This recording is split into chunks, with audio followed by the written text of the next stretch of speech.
Good morning बच्चों। चलिए बेटा, कल के लास्ट पोर्शन में हम लोगों ने जो टॉपिक हमारा डील हो रहा था उस टॉपिक में हम लोगों ने ह्यूमन रिस्पायरेशन में ब्रीदिंग के प्रोसेस को स्टार्ट किया था। और ब्रीदिंग के प्रोसेस में हम लोगों ने देखा था कि जो हम सेल है हमारा, और वो सेल हमारा एसिमिलेटेड फूड को यूज करके जो ब्रेक डाउन करके उससे एनर्जी जनरेट करता है, तो उसके लिए उसे ऑक्सीजन की रिक्वायरमेंट होती है। तो वो ऑक्सीजन हमारे बॉडी में कैसे इंटर करते हैं, तो इसके लिए एक प्रोसेस हम लोगों ने स्टार्ट किया था जिसका नाम था ब्रीदिंग। ब्रीदिंग का मतलब हुआ exchange of gas between the body fluid and environment. यानी इस एनवायरनमेंट में हमारे बॉडी के बाहर जहां हम सराउंडिंग मीडिया में रह रहे हैं, तो यहाँ पर हमारे चारों तरफ जो एयर का चारों तरफ फैला हुआ पार्ट है, दैट इज द एटमॉस्फेयर। और इसी एटमॉस्फेयर से हम लोग ऑक्सीजन को अपने बॉडी के अंदर इनहेल करते हैं। और चूंकि ऑक्सीजन जब हमारे बॉडी में जाता है तो ऑर्गेनिक कंपाउंड का ब्रेक डाउन होते हैं, और ब्रेक डाउन होने के बाद उससे CO2 रिलीज होता है। वो CO2 को हम बाहर निकालते हैं। This is the gaseous exchange between the body fluid यानी ब्लड के through body fluid and atmosphere. तो ऑक्सीजन एटमॉस्फेयर से हमने लिया और CO2 एटमॉस्फेयर को दिया। तो ये जो एक्सचेंज है that is the breathing. Breathing में हम लोगों ने ये देखा था कि कैसे हमारे बॉडी में जो ब्रीदिंग का प्रोसेस हो रहा है, तो उसमें बेटा ये जो गैसियस एक्सचेंज हो रहे हैं, तो वो गैस हमारे बॉडी के किस किस ऑर्गन के थ्रू पास कर रहा था। तो सबसे पहले नोज के बाद में नजल पैसेज यानी फिर फेरिंग्स, फिर ट्रैकिया के बाद में ब्रोंकाई। और ब्रोंकाई में भी मैंने बताया था primary bronchi, secondary bronchi, tertiary bronchi. ये सब breathing and exchange of gas class 11 का ह्यूमन फिजियोलॉजी का लेसन है, उसमें आपको पूरा डिटेल ये सब चलेंगे। बस ओवरव्यू आपको मैं बता रहा हूँ। तो टर्शियरी ब्रोंकाई से ब्रोंकियोल्स, और वो ब्रोंकियोल्स यानी हमारे लंग्स के ये सब पार्ट हैं, तो हमारे लंग्स तक पहुँचता है और हमारे बॉडी का पूरे पार्ट से ब्लड कलेक्ट होकर के हार्ट में आता है और हार्ट से पहुँचता है हमारे लंग्स में। वहीं पर ये गैसियस एक्सचेंज डिफ्यूजन के थ्रू होता है। अब एक बार मैं सारी बातों को कहूंगा तो आप कंफ्यूज होंगे, तो स्टेप्स बाय स्टेप्स हम लोग इसको स्टार्ट किए थे और इसको हम लोग समझते हैं। ओके, तो चलिए देखिए। तो रेस्पिरेटरी सिस्टम इन ह्यूमन में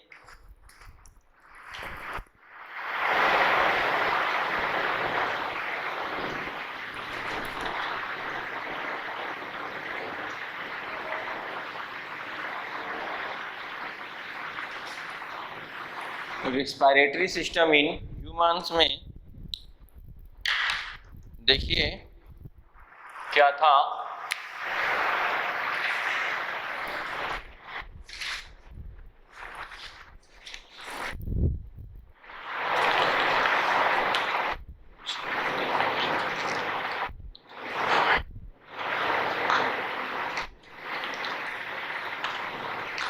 देखिए, जब हम एयर को अपने अंदर इनहेल करते हैं तो उस एयर में जो डस्ट पार्टिकल होते हैं, सबसे पहले वो डस्ट पार्टिकल का फिल्ट्रेशन हमारे नोज में हेयर निकला होता है, यानी वो हेयर जो है उसको कैप्चर करते हैं।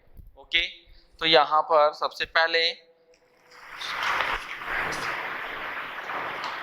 When air passes through the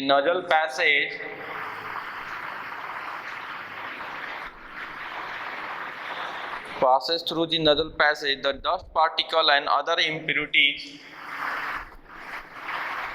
the dust particle and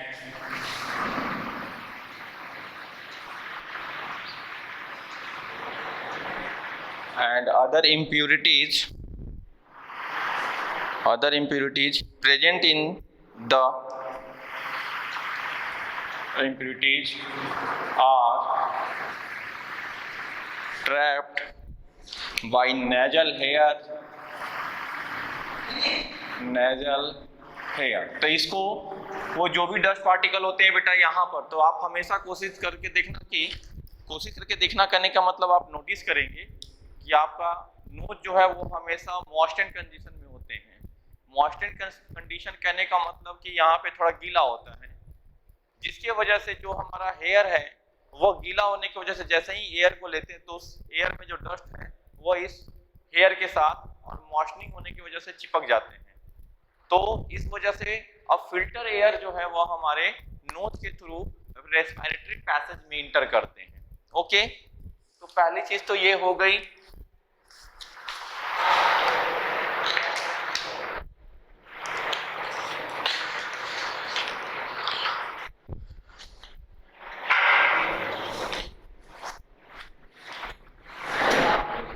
So clean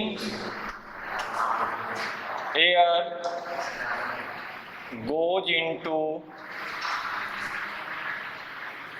lungs.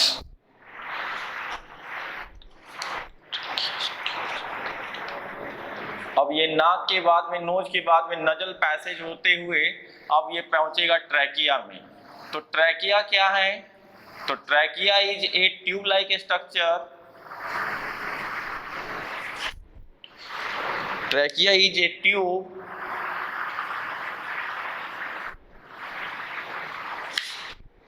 which is commonly known as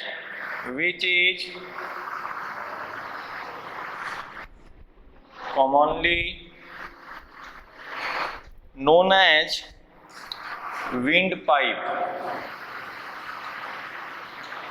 As windpipe, the air coming from nostrils. The air coming from the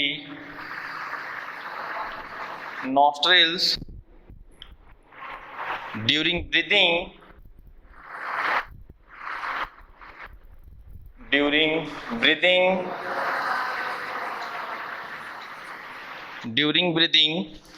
pass through trachea.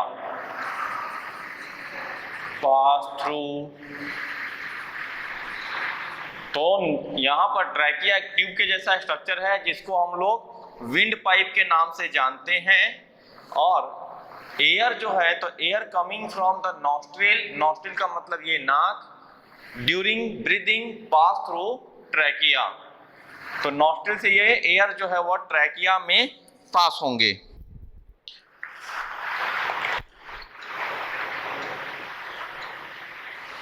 और trachea कभी आपस में collapse नहीं करता है। Trachea does not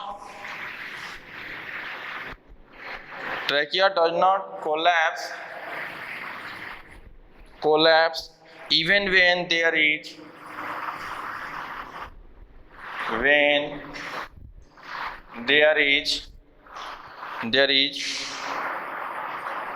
no air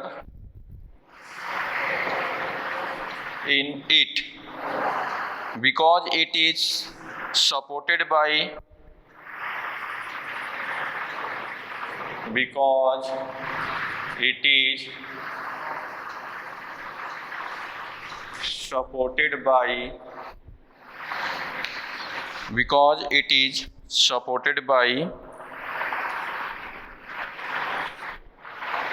ring of soft bone, supported by cartilage।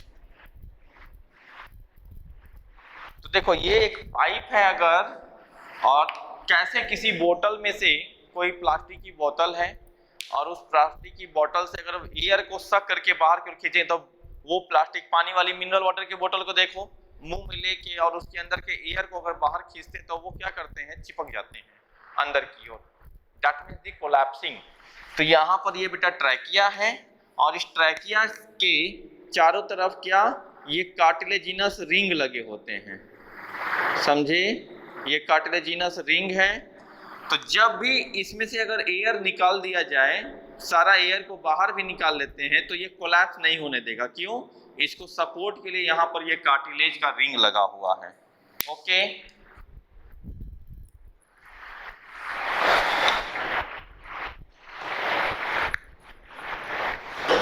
Prachi madam को बोल दो ना सिर्फ कि अगर हमको वीडियो बनाने में लेट होते 11th का डाउट सेशन कंडक्ट कर लो। तो ये यहाँ तक की बातें हो गई। अब चलिए बेटा उसके आगे की बातों को देखते हैं हम लोग। अब मैं आपको एक डायग्राम दे देता हूँ और उससे सारी चीजें क्लियर होंगी, चलेंगे।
ये बेटा हम अभी लंग्स का डायग्राम जो है वो ड्रॉ कर रहे हैं, जो आपको अब ये इसमें हम लोग सारी बातों को एक बार थोड़ा सा बेसिक लेवल पे सारी चीज़ों को देख लेंगे।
यस, चलिए अब देखिए, ये जो पार्ट है दिस इज दी ट्रैकिया, और ट्रैकिया या इसी को हम लोग कहते हैं विंड पाइप। उसके बाद में ये जो पार्ट आया है this is the bronchus. Okay, और इस ब्रोंकस के ऊपर में यहाँ पर जो रिंग है this is the ring of cartilage. ये जो है वह रिंग ऑफ कार्टिलेज। ओके, और ये जो है यह है दो लंग्स हैं, एक इस तरफ और एक इस तरफ। फिर उसके बाद ये है ब्रोंकियोल्स, ये है ब्रोंकियोल्स, और ये है एल्वियोलाई, मतलब एयर सैक। फिर ये जो है ये चेस्ट कैविटी,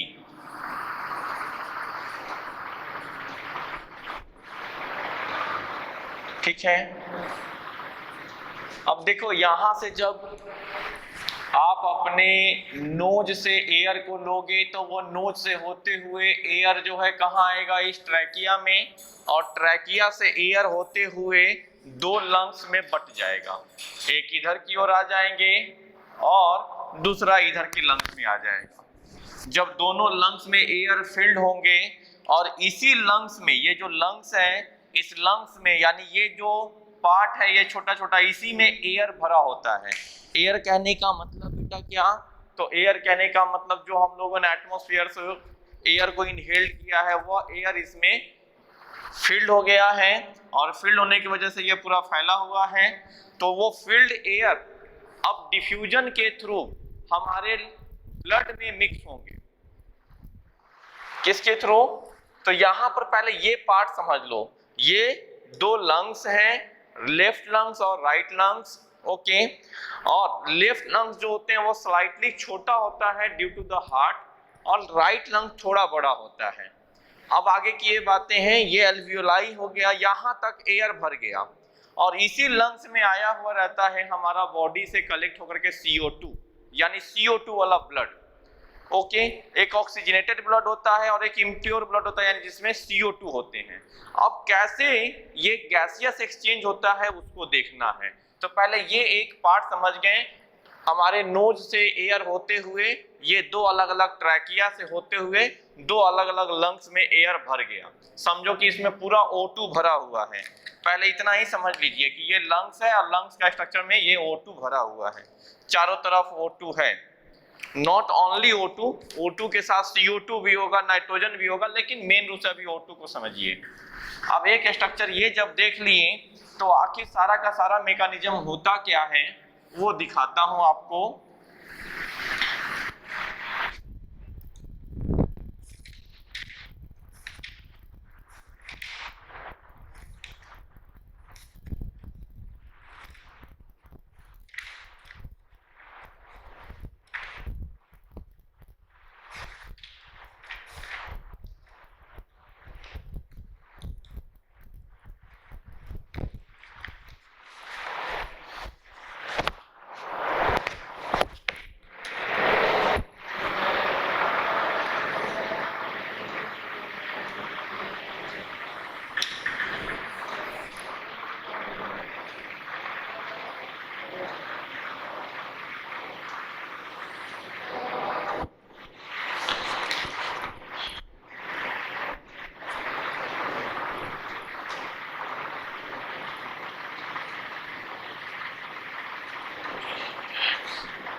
इसका कलर चेंज कर देता हूं, थोड़ा समझाने में मुझे आसानी होगी।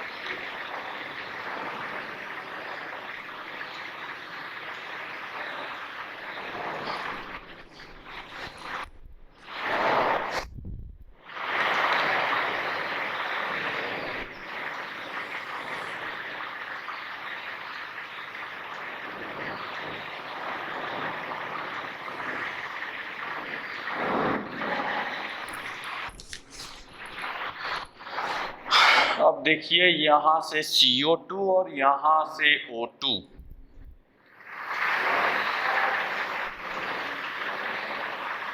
ओके। अब आइए पूरी बात को हम लोग देखते हैं।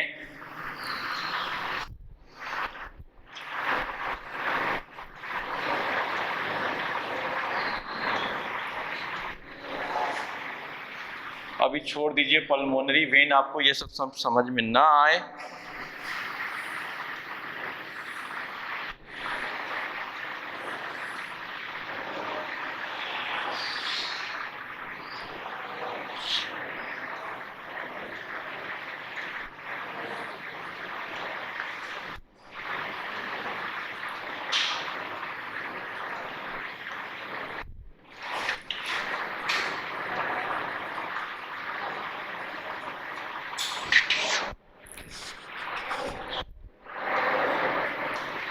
चलिए अब यहां से इस डायग्राम से मैं आपको सारी बातें जो हैं, देखो बेटा, हमारे बॉडी का यह एक सेल है और यह सेल जब ये ग्लूकोज को ब्रेक डाउन करता है तो फाइनली क्या रिलीज होता है, CO2 एंड H2O। यह जो CO2 है सेल से बाहर कहाँ आएगा, टिश्यू में। यानी ये देखो, ये हमारा बॉडी का टिश्यू है, इस बॉडी के टिश्यू में ग्लूकोज के ब्रेक डाउन होने से क्या निकलेगा, CO2। और ये हमारा ब्लड है, इस टिश्यू के अंदर ब्लड गया हुआ, यानी वेन है हमारा। वेन और आर्टरी दो होते हैं। तो ये हमारा आर्टरी जो आया है, ये जो है वो क्या लेकर के आएगा, तो CO2 लेकर के आए, वो O2 लेकर के आएगा। अब समझो इधर से ब्लड आया है O2 लेकर के, ये O2 कैरी हो रहा है। जब O2 आया है, ऑक्सीजन आया है हमारे बॉडी के टिश्यू में, तो यहाँ से O2 जो है वो कहाँ आ गया, सेल में। और जब सेल O2 का यूज करेगा तो ग्लूकोज को तोड़ेगा तो क्या निकलेगा, CO2। अब इस CO2 का कंसंट्रेशन ज्यादा हो जाएगा, इस वजह से ये CO2 वापिस कहाँ जाएगा, इस ब्लड में। तो जो O2 लेकर के आता है हमारा बॉडी के अंदर का, यानी ब्लड लेके आने वाला जो ये कैपिलरी होते हैं, उसको हम लोग कहते हैं आर्टरी। तो आर्टरी में ऑक्सीजनेटेड ब्लड होता है, O2 ब्लड, यानी ऑक्सीजनेटेड ब्लड। ऑक्सीजनेटेड ब्लड हमारे टिश्यू के अंदर आता है और हमारा टिश्यू को O2 की जरूरत होती है, तो वो क्या करता है, इससे O2 को डिफ्यूजन के थ्रू अंदर ले लिया। यहाँ पर एक प्रोसेस होता है बेटा, डिफ्यूजन। डिफ्यूजन का मतलब होता है movement of substance from higher concentration to lower concentration. तो यहाँ पर O2 का कंसंट्रेशन ज्यादा था, इस वजह से O2 जो है यहाँ से, यानी इस ब्लड के अंदर से O2 चला गया हमारे टिश्यू के अंदर, और टिश्यू के अंदर CO2 ज्यादा था। तो CO2 ज्यादा क्यों, यहाँ O2 ज्यादा क्यों था, तो ये O2 आया है लंग्स से, ये लंग्स के अंदर का एल्वियोलाई है, ठीक है। तो समझो लंग्स के अंदर O2 ज्यादा है और ये जो ब्लड हमारा इधर आया है इसमें CO2 ज्यादा है। तो यहाँ पर देखो CO2 चला गया लंग्स में और O2 आ गया हमारे इस ब्लड में। ये ब्लड जो है पहले आता है हार्ट में, और हार्ट जो है पूरे बॉडी के अंदर पंप करके प्रेशर से ब्लड को भेजने का काम करता है। तो हार्ट का काम सिर्फ पंपिंग करना है और लंग्स का काम डिफ्यूजन करवाना, यानी एक्सचेंज ऑफ गैस।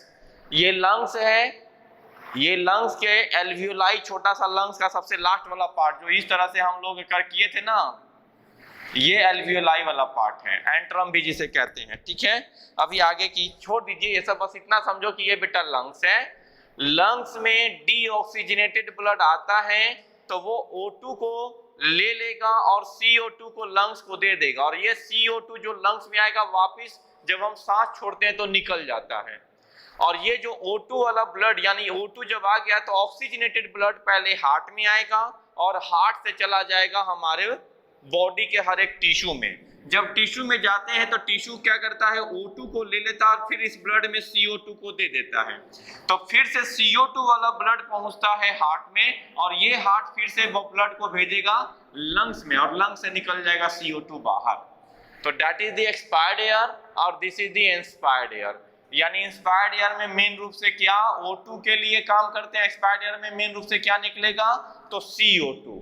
तो हमेशा इस बात को याद रखिए, यानी कि जो एटमॉस्फेरिक एयर में जो ऑक्सीजन है वो सबसे पहले कहाँ आएगा, ब्लड में। जब ब्लड में मिक्स होगा ब्लड प्लस O2 तो इसी को कहेंगे हम लोग ऑक्सीजनेटेड ब्लड। और ये ऑक्सीजनेटेड ब्लड कहाँ पहुंचेगा बेटा, this oxygenated blood travel to reach at heart. ये हार्ट में पहुंच गया, और हार्ट से फिर ऑक्सीजनेटेड ब्लड कहाँ पहुंचेंगे, तो बॉडी के हर एक टिश्यू में। और हर एक टिश्यू में जब ब्लड पहुंचेगा तो वहां से फिर क्या होगा, बॉडी के हर एक टिश्यू में, और फिर बॉडी के हर एक टिश्यू से क्या कलेक्ट होंगे, CO2। तो CO2 जब वहां पर मिक्स हो जाएगा तो इसको कहेंगे हम लोग डीऑक्सीजनेटेड ब्लड। अब ये डीऑक्सीजनेटेड ब्लड पूरे बॉडी से कलेक्ट होकर के कहाँ चला जाएगा, तो वापिस से हार्ट में, और हार्ट से वापिस कहाँ चला जाएगा, तो यहाँ पर लंग्स है, और फिर ये वापिस हार्ट से लंग्स में। तो ये हार्ट जो है वो मेन रूप से बीच का काम किया, पंपिंग कराने का काम। तो यही काम होता है हमारे बॉडी के ब्रीदिंग वाले पोर्शन में। ओके, अब यहाँ तक की जब बातों को समझ गए हैं आप, अब इसके आगे की चीजों में हम लोग, ये हो गया okay.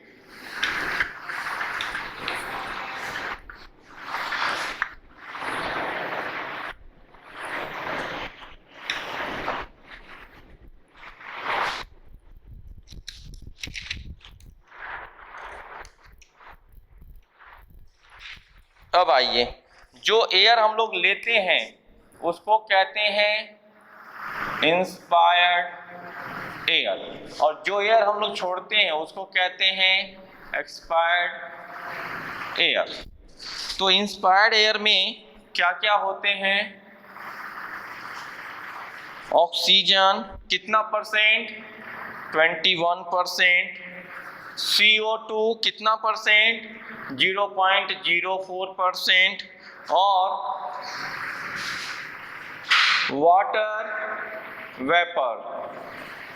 Water vapour a little, यानी काफी थोड़ा सा होता है। जबकि जो एक्सपायर्ड एयर छोड़ते हैं तो उसमें क्या होगा, ऑक्सीजन 16.4%, CO2 यानी carbon dioxide 4.4%, and water vapour व ए लॉट। अब आप सोचेंगे सर हम लोग ऑक्सीजन तो लेते हैं तो हम लोग जो सांस छोड़ते हैं उसमें ऑक्सीजन क्यों चला जाता है, क्योंकि बेटा ये लंग्स एक थैली है, और उस थैली में डिफ्यूजन का प्रोसेस होता है ब्लड और लंग्स के बीच में। जो ब्लड हमारी बॉडी से कलेक्ट होकर के आया है हार्ट में, और हार्ट से लंग्स तक पहुंचेगा, उसमें CO2 ज्यादा होगा। तो CO2 ज्यादा होगा और लंग्स में CO2 कम होगा, इसीलिए CO2 का मूवमेंट ब्लड से लंग्स की ओर, किधर, ब्लड से लंग्स की ओर। और दो लेवल पे आपको चीजों को समझना है, एक है लंग्स और ब्लड, दूसरा है ब्लड एंड बॉडी टिश्यू। ठीक, अब आइए लंग्स में O2 ज्यादा है और जो ब्लड लंग्स में आया है उसमें O2 कम है, साथ ही साथ इसमें CO2 ज्यादा है और इस लंग्स में CO2 जो है वह कम है। ठीक, तो डिफ्यूजन क्या कहता है, हायर से लोअर की ओर। तो CO2 यानी किधर की ओर, तो ये CO2 जो है वह ब्लड से लंग्स की ओर। CO2 ज्यादा है, लंग्स में CO2 कम है, इसलिए ब्लड से लंग्स की ओर। और लंग्स में O2 ज्यादा है और ब्लड में O2 कम है, इसीलिए O2 किधर से किधर, लंग्स से ब्लड की ओर। अब जो ब्लड ऑक्सीजनेटेड हुआ यानी ऑक्सीजन आया, ये ब्लड हमारे बॉडी के टिश्यू तक पहुंचेगा। तो अब ये जो ब्लड टिश्यू तक पहुंचा है, इस टिश्यू में इस ब्लड में O2 ज्यादा है और टिश्यू के अंदर O2 का खर्च होता है। जब किसी चीज का खर्च करेंगे तो उसका कंसंट्रेशन ऑब्वियसली कम होंगे। तो बॉडी के टिश्यू में O2 की कंसंट्रेशन जो है वो लेस है एज कंपेयर टू ब्लड। तो यहाँ पर O2 और ये CO2 का कंसंट्रेशन इसमें कम है, जबकि CO2 रिलीज हुआ है इसमें ऑर्गेनिक कंपाउंड के ब्रेकडाउन से, इसलिए बॉडी के टिश्यू में CO2 ज्यादा होगा। तो अब यहाँ पर वही चीज उल्टा होगा, बॉडी टिश्यू से CO2 चला जाएगा ब्लड में, जबकि ब्लड से O2 चला आएगा बॉडी के टिश्यू में। यही चीज है आपका ब्रीदिंग या एक्सचेंज ऑफ गैस। तो जब डिफ्यूजन होते हैं तो ऐसा नहीं है कि सारा का सारा ऑक्सीजन लंग्स में यूज हो जाएंगे, नहीं, कुछ ऑक्सीजन रहेंगे। और हमने शुरू में भी बोला था, जब हम सांस लेते हैं तो यहाँ पे कोई फिल्टर नहीं लगा है कि सिर्फ ऑक्सीजन को लें। तो उसी तरह जब हम सांस छोड़ते हैं तो उस समय भी कोई फिल्टर नहीं लगा है हमारे बॉडी में कि सिर्फ ऑक्सीजन को रखें और बाकी को निकाल दें, नहीं। तो जब सांस छोड़ते हैं तो उसमें ऑक्सीजन भी होगा, CO2 भी होगा, लेकिन हाँ, जब सांस छोड़ते हैं तो उसमें CO2 का कंसंट्रेशन ज्यादा होगा, लेकिन जब सांस लेते हैं तो CO2 का कंसंट्रेशन कम होगा। क्यों? जब सांस लेते हैं तो एटमॉस्फेरिक CO2 कितना है, 0.03% या 0.04% है, इसीलिए वो कंसंट्रेशन दिया है। लेकिन जब हम सांस छोड़ते हैं तो उसमें हमारे बॉडी के अंदर CO2 बहुत निकला है, इसलिए उसमें CO2 बढ़ जाता है कंसंट्रेशन। अब यहाँ तक की बातें समझ गए? ठीक, चलिए ये मेन जो ब्रीदिंग और ये जो पोर्शन था, ये आपका पार्ट थोड़ा यहाँ पर कवर हुआ।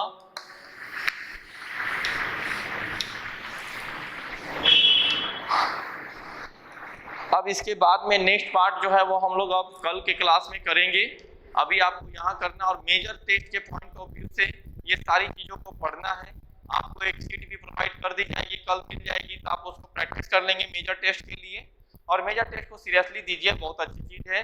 टेस्ट देंगे तभी आपको आपके मेहनत का परफॉर्मेंस पता चलेगा कि हमने कितना मेहनत किया, कितना करना बाकी है। Okay, thank you.